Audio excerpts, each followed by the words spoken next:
नमस्ते, मैं हूं शुभम और आपने देखना शुरू कर दिया है AI न्यूज़ 1। इस समय मेरी मौजूदगी गाजियाबाद के DM कार्यालय के बाहर है और ये वही स्थान है जहां आपने तमाम लोगों को प्रदर्शन करते देखा हो। यहाँ शिक्षक मित्रों ने प्रदर्शन किया, जो गाजियाबाद के सफाई कर्मचारी हैं उन्होंने भी प्रदर्शन किया, फिर उस प्रदर्शन को पत्रकारों ने कवर किया, पत्रकारों ने उन लोगों को इंसाफ दिलाया। लेकिन अब माहौल देखिए, वही पत्रकार आज उसी स्थान पर धरने पर बैठे हैं। ये हमारे साथ अपूर्वा चौधरी मैम है जो लगातार अपनी मांगों को लेकर प्रदर्शन कर रही हैं और पुलिस के कानों पर जू नहीं रेंग रही है। अपूर्वा जी, मुझे आप एक बात बताइए, अभी कुछ दिन पहले मेरी आपसे बात हुई थी, आपने कहा था कि पुलिस से बात हुई, आपने अवगत करा दिया अधिकारियों को, अब उसमें क्या सोल्यूशन निकल कर आया है? एक आधा दिन, दो चार दिन थोड़ा समय दे दो, दे ही रहे, समय तो दे रखा है। अब यहाँ बैठ गए सामने आके, टेक योर टाइम, लेते रहो, क्या दिक्कत है? दिक्कत क्या है, मतलब समय किस लिए लिया जा रहा है? मतलब ये तो वही बताएंगे। मुझसे पूछा गया कि क्या वारदात हुई, मैंने अपने बयान दे दिए, अपने बेगुनाही के मैंने वीडियो दे दिए, मैंने सारे साक्ष्य दे दिए। अब पता नहीं, मेरे हिसाब से मैंने इनकी रिपोर्ट को बनाने के लिए 75% मैंने मदद कर दी है, ठीक है। और अगर 25% पुलिस प्रशासन 25% 15-20 दिनों में नहीं कर पा रही है, दूध की तरह साफ है जी बिल्कुल मामला। सबको पता है कि झूठा मुकदमा है, स्क्रिप्ट गलत है। मैं बार बार वही बात नहीं दोहराना चाहती हूँ, मगर अब तो ना देखिए अति हो गई है ना।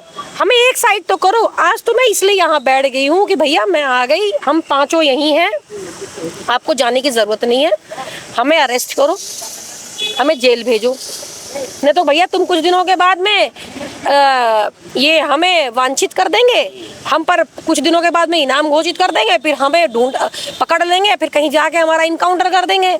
अब इन्होंने सारे नए बैच के लड़के जमा कर रखे हैं, ठीक है भैया, मारेंगे वो टांग पे गोली, बाई मिस्टेक टेढ़ी वेढ़ी हिलते कांपते वपते, कदे छाती में, कदे मत्थे पे, पेट में लग जाए, भैया बच्चे अनाथ हो जाएंगे। तो हम तो खुद ही रिक्वेस्ट कर रहे हैं कि हमें अरेस्ट करो, ताकि हमारे परिजनों को ये पता रहे कि हमारा जो व्यक्ति है वो जेल के अंदर है। हमें खीरा, टमाटर, मिर्च लेके जाने हैं। जो पुलिस कमिश्नर है, जब आप उनसे आपकी मुलाकात हुई, जांच कमेटी तो गठित हुई होगी, कोई तो अधिकारी होगा जो उसकी जांच करेगा उस मामले की। देखिए, हमें जो बताया गया था कि ACP क्राइम देख रहे हैं, अमित सक्सेना है ना।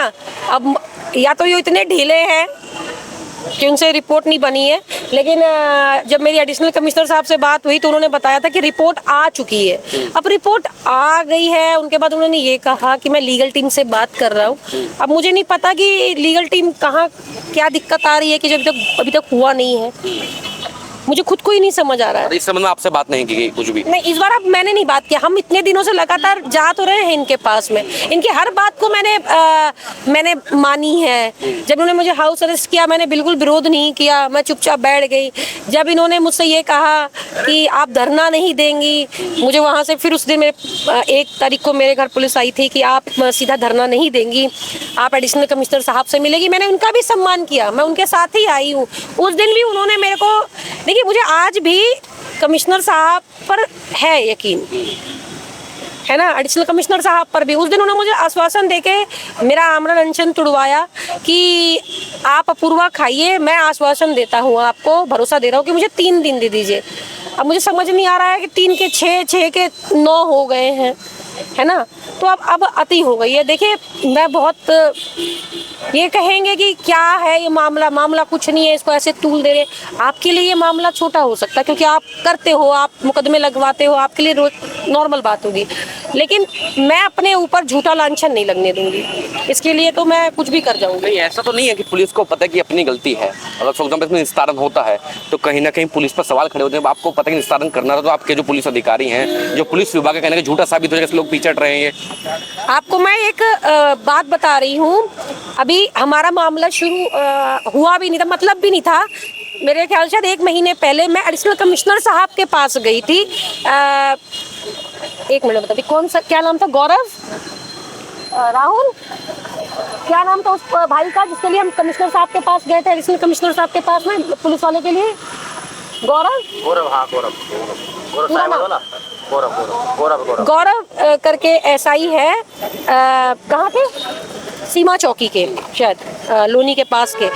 उनको इसलिए सस्पेंड कर दिया गया 2 दिनों में कि उन्होंने एक रसूखदार व्यक्ति को रोक दिया था जांच करते समय, जो चेकिंग करते हैं ना रात को, उसमें रोक दिया। और उसका रसूख था, मैनेजर था कोई, तो उसके रसूख में उस लड़के के ऊपर उसने कुछ नहीं बोला था। मैंने फुल वीडियो मेरे पास आज भी पड़ी हुई है। वो मैनेजर जो था किसी बैंक का था, मुझे नहीं पता किस बैंक का था, वो इतनी बदतमीजी पुलिस से कर रहा था, उसके दबाव में आके कमिश्नर साहब ने 2 दिन में उस लड़के को सस्पेंड कर दिया। मैं उसका विरोध करने गई थी, मैंने कमिश्नर साहब को दिखाया, मैं कमिश्नर साहब ये आपका डिपार्टमेंट का ही तो है, आपने सस्पेंड कर मारा। अब मैं इसी बात को बड़ी करती हूँ कि अगर उसको उसके साथ बदतमीजी करने पे सस्पेंड कर दिया गया तो मेरे साथ और मेरे हस्बैंड के साथ क्या हुआ था, हमारे साथ क्या हुआ था भाई?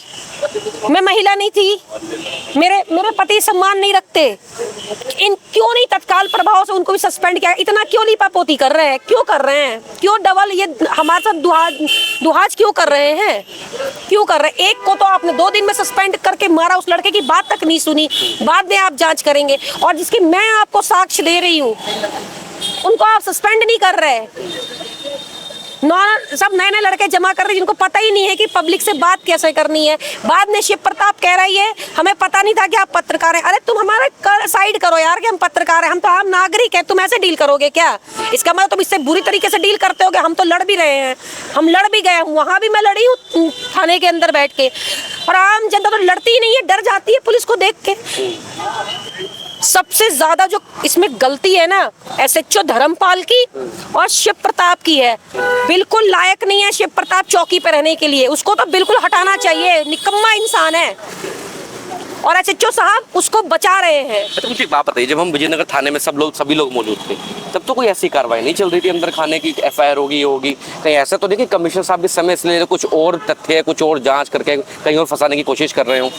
देखिए कमिश्नर साहब तो ऐसा क्यों करेंगे, लेकिन ऐसा था, मैं आपको बताती हूँ कि अगर आपको पता हो तो हमारे पास 27 मिनट की वीडियो अंदर की भी है। ये एसएचओ साहब को नहीं पता थी।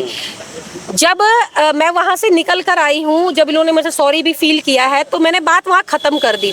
मैंने ये ज़रूर बोल दिया था कि देखो भैया मैं आगे कुछ नहीं कर रही, ठीक है, लेकिन मैं कमिश्नर साहब को बताऊंगी ज़रूर कि तुम लोगों ने बदतमीजी क्या की है। तो उसका मैंने ट्वीट डाल दिया था, ठीक है। उसके बाद में इनके दिमाग में क्या खिचड़ी पकी, क्या खुरापाती आई।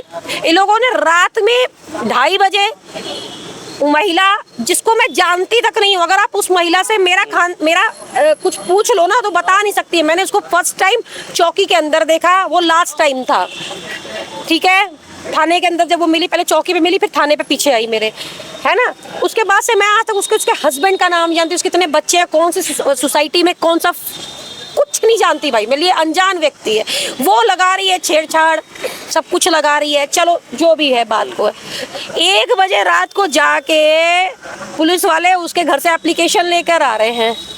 ये फैसिलिटी नहीं चालू की है थाना विजयनगर ने, कमिश्नर साहब कह रहे हैं हमने नहीं की है। अच्छा मुझे एक बात बताइए, आपको क्या लगता है कि जो विजयनगर के जो एसएचओ हैं बिना किसी ऊपर के अधिकारी के, बिना आदेश के, बिना एफआईआर कर सकते हो? इस मामले की बात करूंगा मैं सिर्फ। देखिए एसीपी तक तो को पता होगा, और मैं बिल्कुल खुलकर बोल रही हूँ, इसमें जितना भी ये रायता फैलाया हुआ है एसीपी उपासना पांडे का फैलाया हुआ है, बिल्कुल स्पष्ट बोल रही हूँ। अब आप पूछेंगे कि मैं ऐसा क्यों बोल रही हूँ। मैंने सुसाइड नोट डाल दिया था ट्वीट पे, जिसके लिए मुझे हाउस अरेस्ट किया गया, ठीक है। तो हमारे एक पत्रकार ने उपासना पांडे जी को वो सुसाइड नोट भेजा और फोन पर बात की कि जी आपका भी, मैंने उनका भी नाम लिखा हुआ है क्योंकि है ही वही गलती। अगर वो थोड़ी सी अपना दिखा देती ना तो शायद ये बात फैलती नहीं। उनको तो हर जगह की वीडियो चाहिए, किसी को चाकू लग रहा हो, किसी का मर्डर हो रहा हो, और अगर वो बच जाए जिंदा और वो बताए कि जी मेरे पे हमला हुआ है, तो उपासना पांडे जी कहेगी वीडियो थी तुम्हारे पास कि तुम पर हमला हुआ है। ये सब चीजें ना शोभा नहीं देती। वीडियो तो है आपके पास? मेरे पास तो है। चलो भैया, उन्होंने जिस समय देखिए कहते ना कि भगवान सच का साथ देता है। सतीश बैठे हैं, इन्होंने पीछे से वीडियो बना ली थोड़ी सी, ठीक है, लेकिन हमें नहीं पता था कि सतीश ने वीडियो बना रखी है। उपासना पांडे जी को फोन किया ललित चौधरी ने कि मैडम आपके क्षेत्र में, आपके थाना क्षेत्र में विजयनगर में हमारे साथ बदतमीजी हुई है। उन्होंने कहा आपके पास कोई वीडियो है? अगर है तो भेजिए, वरना आप मेरे पुलिस वालों मेरे डिपार्टमेंट पे झूठा आरोप मत लगाइए। फिर मैंने कहा भैया ठीक है, जब तुमको सारी बात वीडियो सही है माननी है तो चलो, फिर हमने हर जगह की वीडियो बना रहे हैं भैया, क्या करेंगे, मरता बंदा क्या नहीं करता। उपासना पांडे जी का इसमें क्या रोल है कि जब एक पत्रकार ने, बीच में बात रह गई कि पत्रकार ने उनको भेजा, उनसे पूछा कि जी आपका भी नाम आ रहा है इसमें, तो आपका इसमें क्या कहना है। अब कायदे में उनको अपना पक्ष रखना चाहिए था कि जी जो भी रखती नहीं रखती है उनका विवेक था। उपासना पांडे जी अपने सीओजी नंबर से दूसरे पक्ष की, देखिए जो मेरे जानने वाले पत्रकार हैं, उन्होंने 2:30 बजे करीब वो भी मेरा सुसाइड नोट डाला। शाम के 7 बज के कुछ मिनट पे उपासना पांडे जी के सीओजी नंबर से पत्रकारों में एक वीडियो वायरल करवाई जाती है कि जी ये कहा है उपासना पांडे ने कि आप इस दूसरे पक्ष का भी वर्जन क्यों नहीं ले रहे हैं। मुझे समझ नहीं आ रही पुलिस ये काम कब से करने लग गई। तो पत्रकारों को सिखा रही हो कि पत्रकारों को कैसा काम करना है। मतलब अब वो हाथ अब आजमा रही है पत्रकारिता में भी, वो उस महिला की मदद कर रही हैं। अरे आप अपना वर्जन दो ना, आप दूसरे पक्ष की क्यों इतनी मदद कर रही है। इसका मतलब रायता आपका फैलाया हुआ है ना, आप सीओजी नंबर से सबको पत्रकारों को भेज रही हैं। ये तो मेरे पत्रकार भाइयों का मैं बहुत शुक्रिया अदा करती हूँ कि जब उन्होंने वीडियो सुनी तो उन्होंने बिल्कुल मना कर दिया और कहीं भी न्यूज़ नहीं लगी। उन्होंने साफ कह दिया कि हम न्यूज़ नहीं चलाएंगे। उपासना पांडे जी को यही समझना चाहिए था कि जो कहते हैं ना कि पत्रकारों में एकता नहीं आ रही, जी बहुत एकता है। कुछ दिखते हैं, कुछ इंटरनली करते हैं। मुझे आज मैं बड़ी प्रफुल्लित हूँ इस चीज़ से कि मेरे पत्रकार भाई जो मेरा यहाँ सामने नहीं खड़े हैं, लेकिन इंटरनली पूरी मदद कर रहे हैं, इंटरनली बहुत सपोर्टेड हैं। किसी ने न्यूज़ नहीं चलाई उपासना पांडे के कहने पे भी। आप मुझे एक बार बताइए, उपासना पांडे का क्या मतलब था दूसरे पक्ष की वीडियो बनवा के मेरे खिलाफ चलवाने की, अलग अलग बातें करवाने के। एक भी साक्ष्य है उसके बाद उस महिला के पास में जो कह रही है कि भयानक अफवाह फैलाती है पूर्वा चौधरी और उगाही करती है। मैंने क्या अफवाह फैला दी? चुड़ैल घूम रही है तुम्हारे क्षेत्र में, जिसे अपूर्वा बाबा बचा लेगी तुम्हें, लाओ पैसे। कुछ भी लिखते हैं, इतनी गंदी स्क्रिप्ट लिखते हैं। मुझसे पूछ लेते कैसे फंसाना है मुझसे, मैं स्क्रिप्ट अच्छी लिख कर दे देती हूँ उनको। तो ये सारा रायता एसीपी मैडम का है। अगर मैं इस फिलहाल के धरने की बात करूँ तो इस सुबह से शाम तक वाला है, यहाँ से उठने नहीं वाले हैं। मैं तो नहीं उठूंगी जी, मैं बहुत हटी हूँ। मैंने गलती नहीं की है, मैंने क्राइम नहीं किया है, मैं नहीं हटूंगी। या कईयों ने, मुझे पुलिस वालों ने ये भी कहा कि अरे तुम क्यों इन सब चीज़ों में पड़ी हो, कोई मामला नहीं है, जाके जमानत लो और बात खत्म करो, कोर्ट में चलेगा। अरे क्यों चलेगा कोर्ट में भाई, मैंने क्राइम नहीं किया है, मैं क्यों जमानत लूं। मैं इस बात को मान जाऊं कि मैंने क्राइम किया है। आप अग्रिम जमानत ले रहे हैं, इसका मतलब आप एक्सेप्ट कर रहे हैं कि आप क्रिमिनल हैं। मैंने नहीं किया है, मैं नहीं लूंगी। यहाँ से अरेस्ट करके लेके जाओ, उसके बाद मेरे जो घर वाले हैं, मेरे दोस्त हैं, मेरे प्रियजन है, मेरे पत्रकार साथी हैं, छुड़वा लेंगे। लेकिन ऐसे कहेंगे तो बिल्कुल नहीं लूंगी। और ये जो मेरा धरना देने का उद्देश्य है ना जी, अपने लिए नहीं है, हर पत्रकार के लिए है। ये भाई बैठा है, कहाँ गया, ये रहा। इसके ऊपर भी विजयनगर थाने से आ गया हो। विजयनगर, तुम्हारा नाम क्या भैया? सुशील मौर्य। इसके ऊपर भी कौन सा स्कूल है वो? Public school. इसने वहाँ कवरेज की होगी, जो भी बात की होगी, उस स्कूल की प्रिंसिपल ने इसने छेड़छाड़ लगा दी। अगर स्कूल है तो कैमरे भी तो होंगे, चेक करिए। पत्रकार पे उठा, जांच नहीं करनी, कुछ नहीं करना, तुरंत मुकदमा दर्ज कर दो। जहाँ आइयो ने भी एक बात कही कि मेरे पर प्रेशर डाला गया है इस केस को करने के लिए। तो सवाल ये कि पत्रकारों का कितना सा क्लू मिल जाए तो पुलिस एकदम एक्टिव हो जाती है। जांच तो करते, जांच करके अगर मैं कसूरवार मिलती और भी पत्रकार है तो करते ना। हम पर तो जांच ही नहीं होती, हम पर तो मुकदमा होता है। जहां तुमको जांच करनी चाहिए तुम वहां जांच नहीं करते, वहां मुकदमा लिख देते हो। और जहां तुम्हें बिना जांच किए लिखनी चाहिए वहां तुम जांच बैठा देते हो। कहने के लिए ना, आपको मैं एक विडम्बना बता देती हूँ। कहने के लिए हम लोकतंत्र का चौथा स्तंभ है, हम 4 पिलर है, लेकिन हम सिर्फ कहने के लिए हम कागजों में हैं। आप मुझे बता दो, हम पत्रकार होके क्या है? अपना खर्चा हम अपने बलबूते पे चलाते हैं, ठीक है।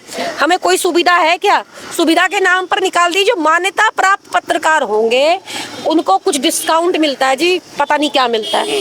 हम पत्रकारों का क्या दिया है गवर्नमेंट ने? हम तुमसे कुछ कुछ नहीं मांग रहे। तुमने तो प्रशासन, मैं तो योगी जी से एक बात कह रही हूँ, योगी जी ने ये निकाल दिया कि पुलिस वालों को ये कह दिया, पुलिस प्रशासन को, कि जी अगर कोई भी विधायक या सांसद, कोई भी जनप्रतिनिधि अगर आपको फोन करता है और आप फोन नहीं उठाते हैं तो उसका कॉल बैक, उसको जवाब दीजिए। फोन उठाना जरूरी कर दिया है। आता है तो उसको बैठाइए, उसको पानी पूछिए, चाय पूछिए, है ना, सम्मान दीजिए। हम आपसे ये नहीं कह रहे हैं, हम तो सिर्फ सम्मान के भूखे हैं। हमें आप हमारा सम्मान दे दो बस। क्या नाम है आपका? मेरा नाम सतीश कुमार है। सतीश भाई, आप भी उस दिन मौजूद थे, पूरा मामला आपके संज्ञान में है। पुलिस का रवैया, पुलिस की साजिश कुछ दिखाई दे रहा है इसमें कुछ पूरे मामले में? सीधी सीधी साजिश ही तो है ये क्या है? ये झूठे मुकदमे लगाना, ये पत्रकारों पे साजिश तो है ये साजिश जो करी गई है, ऐसा नहीं है कि ये सोची साजिश साजिश है। ये कोई ऐसा नहीं है कि ये पहले ही चीज़ें थी। ये स्पष्ट चीज़ें है कि पत्रकारों के ऊपर झूठे मुकदमे लगाए जाते हैं, वो साबित हुआ है। और गाजियाबाद पुलिस ने, जो विजयनगर की पुलिस उसने करा है, ये इसी कारण करा है क्योंकि हमने चीज़ें खोलते हैं, इसी कारण करते हैं पुलिस चीज़ें। क्या सोचते हैं कि ये झूठे मुकदमे लगाते बैठ जाएंगे पत्रकार?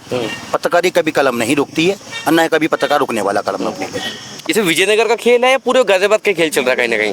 देखिए, अभी तक तो जो मेरे पे लगा है, तो मैं तो फिलहाल मैं अपने यहाँ के ही कहूँगा कि भाई गाजियाबाद की पुलिस जो है, नाम तो पूरा गाजियाबाद पुलिस का ही आता है, चाहे विजयनगर की पुलिस करे, चाहे इंद्रपुरम की पुलिस करे, चाहे तुम्हारा क्रॉसिंग की पुलिस करे, पुलिस तो पुलिस ही है। महकमा तो एक ही है।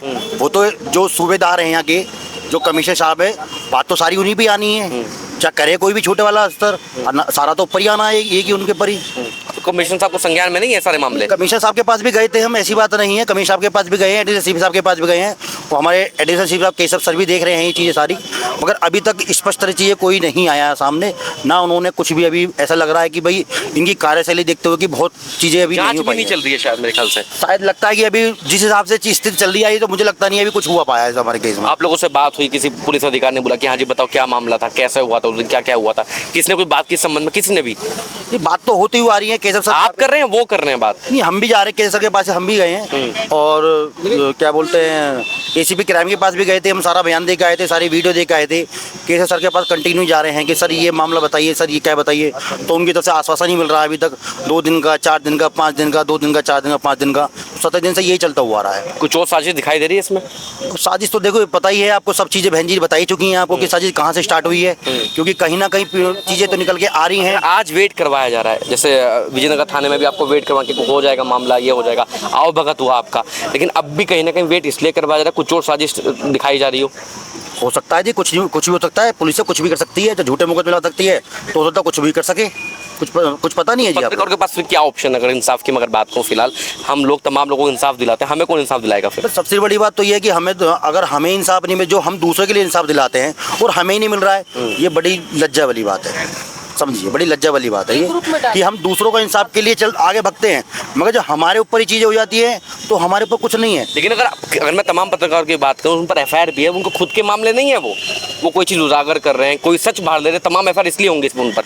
लगता तो ऐसे ही है भाई, चीज़ें जो है वो होती हुई आ रही हैं। जिस हिसाब से ये मुकदमा हुआ है, ये हमारे भाई हैं, इनके पास भी ऐसा ही मुकदमा है। अभी इन्होंने हमें बताया कि भाई मेरे पे भी एक एफआईआर हुई है, विजयनगर थाने की एफआईआर है। तो कहीं ना कहीं ये चीज़ें निकल के स्पष्ट हो रही हैं कि झूठे मुकदमे लगाए जाते हैं पत्रकारों पे, और वो किस लिए लगाए जाते हैं ये तो पुलिस ही जाने। तो सवाल यही है कि आजकल सच दिखाना जो है जुर्म हो गया है। जो पत्रकार सच दिखाएगा उस पर झूठे मुकदमे होना लाजमी है। अब सवाल इसमें यह भी खड़ा होता है कि पुलिस कमीशन गाजियाबाद पुलिस जो है इस मामले को क्यों ढीला ले रही है, इस मामले पर क्यों कार्रवाई करने को तैयार नहीं है।